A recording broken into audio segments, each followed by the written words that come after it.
Welcome to Thieves' Cant, a tabletop gaming podcast with your hosts, Jeremy Shane and Chris White.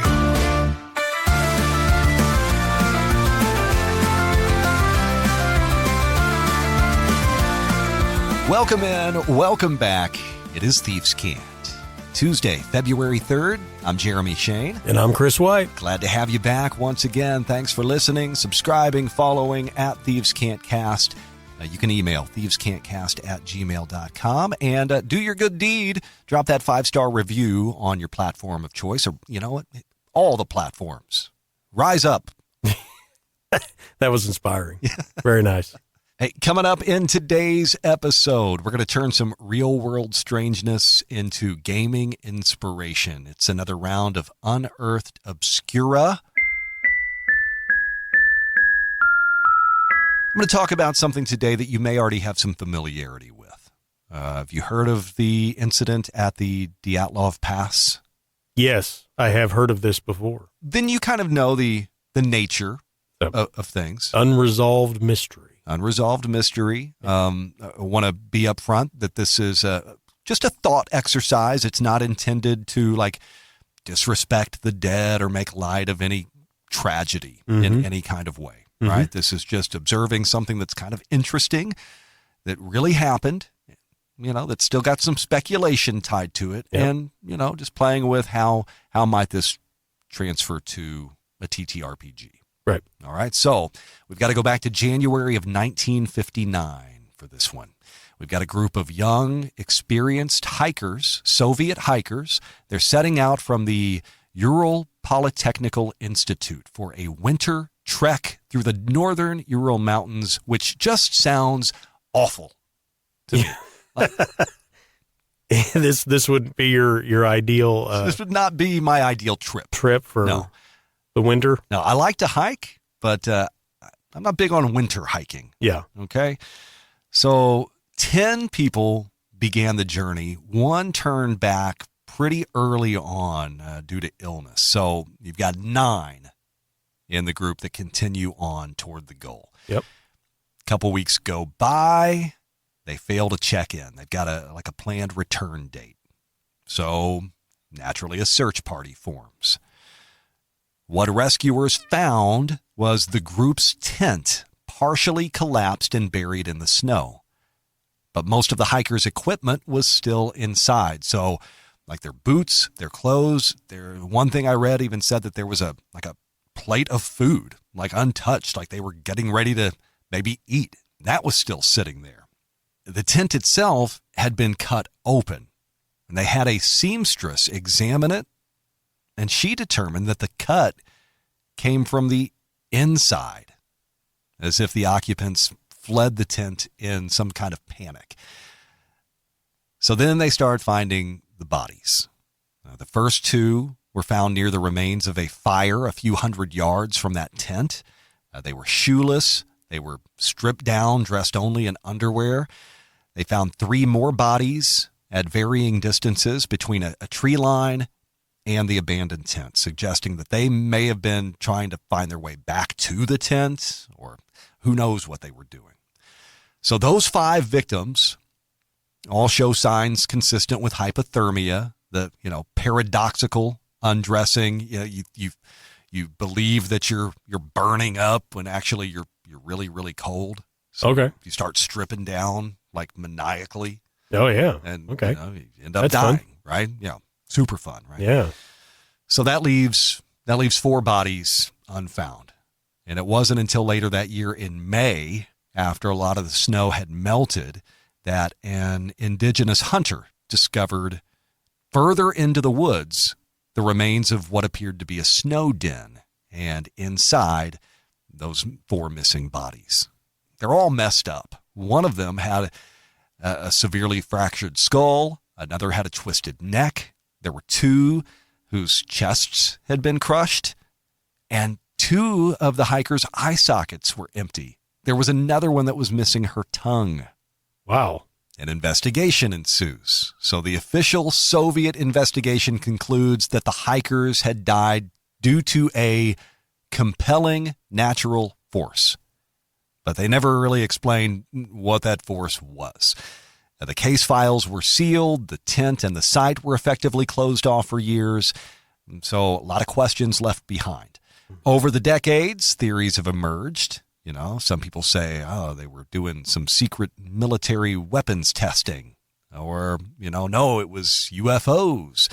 Others say it was a Yeti attack. Kind of all over the place. There's also the odd detail that some of the hikers' clothing showed traces of radiation, which led to speculations of a weapons testing disaster. But the article that I read said that this could be explained by one of the hikers living in Kishtim, where a nuclear incident occurred a couple years earlier, and there was another hiker in the group who had helped with the cleanup there. So maybe some of that, you know, residual radiation still left in their clothing. Another theory proposes that a slab avalanche triggered a panic, causing the group to cut their way out of the tent and then flee out into the cold, while a later snow collapse would account for the, you know, traumatic injuries suffered by those who were in that snow den. And then scavenging animals would have come along and, you know, eaten the missing eyes and the tongue. Gruesome stuff. Gruesome stuff, and people for years and years have just tried to piece together exactly what happened. That slab avalanche seems to be like the most plausible theory. Yeah.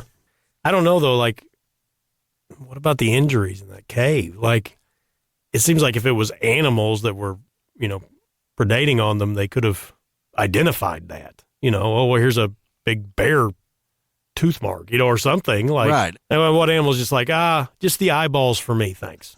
Or just the tongue for me. Right. And I'm not going to eat anything else. Like, I don't know. That seems odd, too. Yeah. So. All right. So without further speculation on the reality of things, let's do some speculation on how we might turn this into a plot hook for a TTRPG. Okay. You know, for me, this would slot perfectly into like a Call of Cthulhu scenario. Like, this is the setup for a Call of Cthulhu investigation. Oh, yeah. You know, what were they really hiking out there for? Right. You know, maybe this is, I mean, it's Cthulhu, so it's got to be a cult, right? Yeah. Maybe they were a cult themselves, out to conduct some wild ritual. Yeah. What did they find? What did they see? And if it's Cthulhu, we can't even say that things went badly. Things might have gone just as they intended. This was right? Yeah, exactly. No, I mean, everything from a cult to, I mean, it's basically just this whole scenario is this great mystery, right? And you're happening upon this, you know, scene of an accident or a murder, you know, establishing that first or trying to put the pieces together.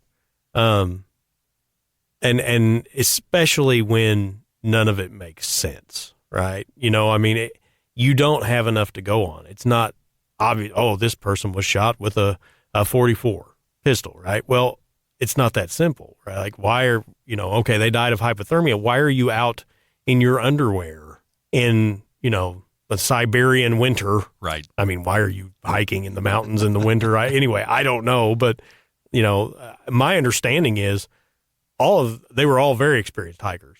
And the lady that was leading the expedition was like, she taught, I think, a lot of these skills and things like that. Right, so right. She had a lot of experience. So something happened that absolutely sent them into a panic. Why would you cut your way out of the tent? Why did you have to get out of the tent so fast? So it was an avalanche. I don't know. But again, it seems like, wouldn't there be evidence of an avalanche? I don't know. Maybe there was so much snowfall they couldn't trace that. But either way, the whole point is here you have this mystery where nothing makes sense. And I just question immediately as a DM, would I be satisfied with that? I mean, there has to be an answer to these questions, but am I satisfied with presenting a mystery that I don't think these players are ever going to have enough information to really resolve correctly? So, like, intentionally rolling out an unsolvable situation? Yeah. Like, is anybody okay with that? Is that satisfying? It can be. It depends on what's happening in the spaces between. Right? Yeah. Like, what's happening in a session-to-session experience, you know, if it's worthwhile, if it's engaging, interesting, and you don't mind the forever speculation. Right. Then that can be a lot of fun. Yeah. You know, that ambiguous ending. You're gonna create some boogeymen, right? Just like we had here, we had people saying, "Oh, it's UFOs. Oh, it's a Yeti." Right. You know, probably not, but your players could come to the same. Oh, they were, you know, maybe they were bewitched by some spirit of the mountain. And Sure. it caused them to go insane. That's an interesting hook. Yeah, or like, you know, like you said, maybe they came across a death cult. Maybe they were the death cult. Yeah. You know, I mean, who knows? This is maybe there's an item that they were in possession of, or maybe one of them was in possession of, secretly or otherwise, and maybe that item is now missing somewhere. Maybe it's still buried in the snow somewhere. Maybe they're hiding it in their prison pocket. That could be too. It's just an option. Right. I mean, how thorough is the party going to be, right? There's a lot you could do with this. I mean, you could set it anywhere, really. Yeah, I mean, again, I naturally went Call of Cthulhu, but I mean, we could make this a traditional high fantasy scenario, correct? Yeah, I think this gives a lot of characters maybe in those games that don't have an opportunity to shine. Maybe they can. You know, maybe that ranger who's been sitting on his tracking ability and all these things, maybe he's like the ideal investigator in a situation like this. He knows the animals that, you know, might devour a corpse or nibble on it a little, and he might be able to identify what that is. And he might be familiar with something about these mountains that others wouldn't. Maybe there's a condition based on the slope of the mountain or the type of rock or the type of snowfall that it receives. Yeah. So I think it's a great opportunity in this specific scenario, you know, for a character like that to shine. But you could just as easily have a mystery like this in the middle of a town. You know, hey, there's a stench coming from this house. Well, the investigators get called in and there's bodies strewn about, but there's no clear sign of how they died. And, you know, but then we have these strange things that have happened to a few of the bodies. And, you know, we found, like radiation, right? I mean, it's something that, is this a red herring or is this something that really gives us an idea of what's going on? So maybe there's some sort of magical residue that we found on some of the victims or all of the victims that might give us a clue as to what's happening. So I think it's odd as a GM. Do you always need to know what happened? The truth that I know is no, I don't. But I struggle with that. Mm-hmm. I feel like I need to know everything. Yeah. I feel like I want all the answers. But in reality, I know that, no, I really don't need to. Yeah. You know, I only need to know what's immediately in front of the players. It's interesting. I think it depends on how much of a focus this thing gets, right? If it's just an oddity and there's a lot of other things going on, I think it's a thing where maybe players take note of it, and it's interesting for a session or two, but then it goes away. Yeah. But what if the players really hone in on this? Like, how satisfying is it going to be like, nobody will ever figure out what happened? If this were a Call of Cthulhu scenario, that really kind of changes things. Mm-hmm. Because at that point, as a keeper, I do need all the answers because this game system is so reliant on the acquisition of information through clues. Right. If I don't know what the big picture is, then I don't necessarily know what clues to drop. Yeah. Or maybe I know what clues to drop because I've got the premise, but I don't know how they're all going to connect. Do I just sit back and listen to the players, to their conjecture, you know, and pick one that I like? Somebody says something interesting and I say, ooh, that's what it is. I don't know how practical that is in play. I don't know how good of a GM I am to facilitate that style of play. Yeah. I feel like I need the answers. Yeah, I get it. Well, I mean, I can see dropping something like this, right? And gauging how the players interact.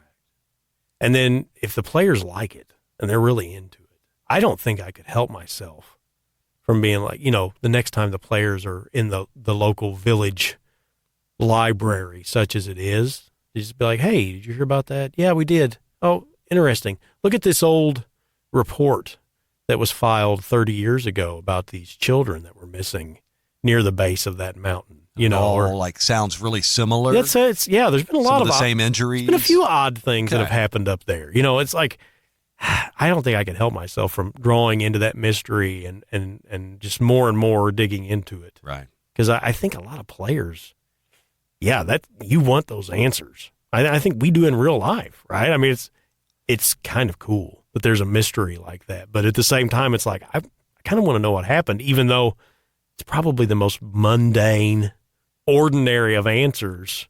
You know, maybe it's not as fantastical as our imaginations could come up with. But in a fantasy game, it could be, right? You know, so I don't know. It's an interesting scenario that I think you could use in a lot of different ways. That is the Dyatlov Pass. If you want to learn more, check out the link in the show notes. And by all means, let us know how you might use this as inspiration in your next game. You can email thievescantcast@gmail.com. Drop a note in the comments below.